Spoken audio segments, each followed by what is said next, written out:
بسم اللہ الرحمن الرحیم۔ السلام علیکم۔ اسلامک وائس ٹی وی دیکھنے والوں اور سننے والوں کو دل کی عطا گرائیوں سے ویلکم کہتے ہیں۔ حضرت آدم علیہ السلام کو جب صندوق ملا تو اس میں تمام انبیاء کرام علیہ السلام اور ان کے مکانات کی تصویریں تھیں۔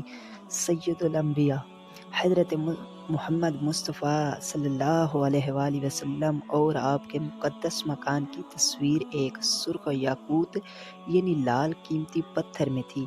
اس تصویر میں آپ صلی اللہ علیہ وآلہ وسلم نماز کی حالت میں تھے، جبکہ آس پاس صحابہ کرام علیہ السلام رضوان موجود تھے۔ یہ تصویریں قدرتی تھی، انسان کی بنائی ہوئی نہ تھی۔ جب حضرت موسیٰ علیہ السلام کو یہ صندوق ملا تو آپ اس میں اپنا خاص سامان رکھنے لگے۔ اس کے علاوہ وہ صندوق میں تورات شریف کی تختیوں کے ٹکڑے، جنتی لاٹھی، حضرت موسیٰ علیہ السلام کا لباس اور حضرت ہارون علیہ السلام کا امامہ اور ان کی لاٹھی تھی۔ حضرت سلیمان علیہ السلام کی انگوٹھی اور بنی اسرائیل پر نازل ہونے والا وہ برتن بھی تھا جس میں آسمانوں سے من و سلوا کرتا تھا۔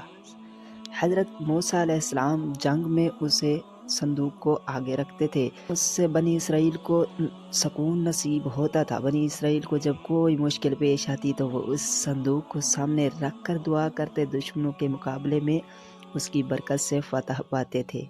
جب آپس میں اختلاف ہوتا تو صندوق سے فیصلہ کرواتے، صندوق سے فیصلے کی آواز آتی تھی، بلائیں اور آفتیں صندوق کی برکت سے ٹل جاتی تھی۔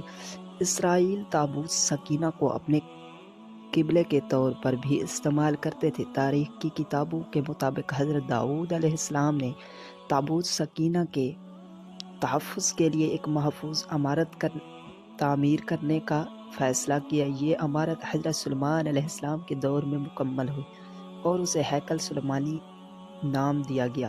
جب بنی اسرائیل اللہ عز و جل کی بہت زیادہ نافرمانی کرنے لگی تو اس پر یہ غضب ہوا کہ قوم عمالقہ کے بہت بڑے لشکر نے حملہ کر کے ان کی بستیاں تباہ کر ڈالی اور یہ انوکھا صندوق بھی اٹھا لے گئے۔ اس کے بعد قوم عمالقہ نے صندوق کو گندی جگہ رکھ کر بے ادبی کی، جس کے نتیجے میں وہ مختلف بیماریوں کے شکار ہو گئے اور ان کی 5 بستیاں ہلاک ہو گئیں۔ انہیں یقین ہو گیا کہ یہ سب مقدس صندوق کی بے ادبی کا نتیجہ ہے، چنانچہ انہوں نے صندوق ایک بیل گاڑی پر رکھ کر بنی اسرائیل کی بستیوں کی طرف چھوڑ دیا۔ وہ صندوق 4 فرشتوں کی نگرانی میں اس وقت کے نبی حضرت شمویل علیہ السلام تک پہنچا۔ یوں بنی اسرائیل کو دوبارہ یہ عظیم نعمت حاصل ہو گئی۔ اس واقعے کے بعد بنی اسرائیل نے ہیکل سلیمانی کو دوبارہ تعمیر کیا۔ بعد ازاں رومیوں نے حملہ کیا اور اسے ایک بار پھر نشانہ بنایا۔ بعض تاریخ دانوں کا کہنا ہے کہ اہل بابل اسے اپنے ساتھ لے گئے، جب ایک رائے یہ بھی ہے کہ اسے آسمانوں پر اٹھا لیا گیا۔